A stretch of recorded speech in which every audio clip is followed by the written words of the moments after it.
सरल सीधे व्यक्ति को संसार में कष्ट सहने पड़ते हैं, पर चालाक व्यक्ति संसार में सुख पाता है, सफल हो जाता है। सफल नहीं होता, ये गलत शब्द है। सफल नहीं होगा। अभी कोई चालाकी से सफल हो सकता है। रावण जैसा कोई चालाक पुरुष था, सब विद्याओं का ज्ञाता, परम चालाक था। कालनेमित से बढ़कर कोई चालाक था?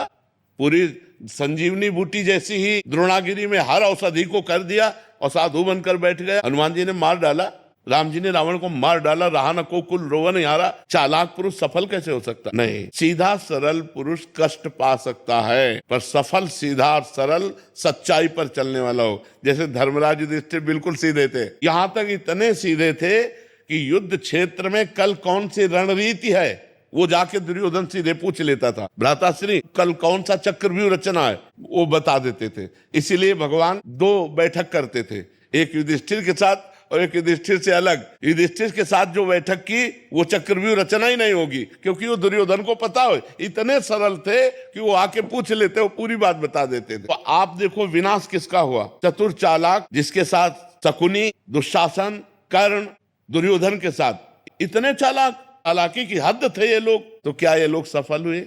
नहीं, सफल हुए सीधे साधे युधिष्ठिर जी महाराज।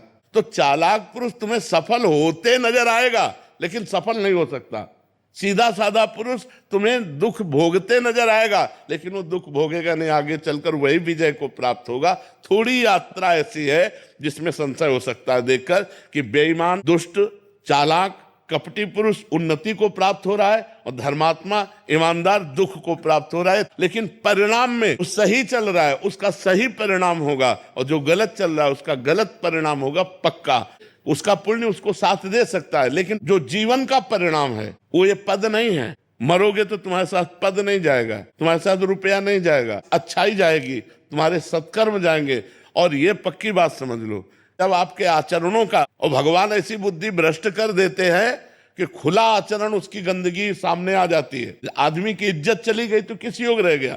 तो ये पक्का समझ लो, अच्छा पुरुष और धर्मात्मा पुरुष दुखी हो सकता है लेकिन हार नहीं सकता।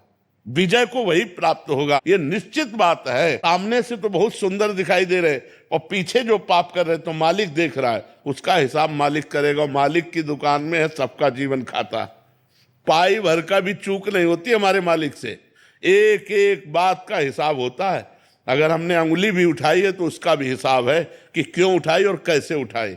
परमात्मा सबको देख रहा है, इसलिए ये मत जानो कि कोई देख नहीं रहा है, हम अच्छाई कर रहे हैं, हमें बुराई पर बुराई मिलती चली जा रही, कोई हमारे देख नहीं। परमात्मा देख रहा है। और जो एक है कि मैं छल कपट बुराई से बढ़ रहा हूं, तो देख लेना तुम नष्ट हो जाओगे।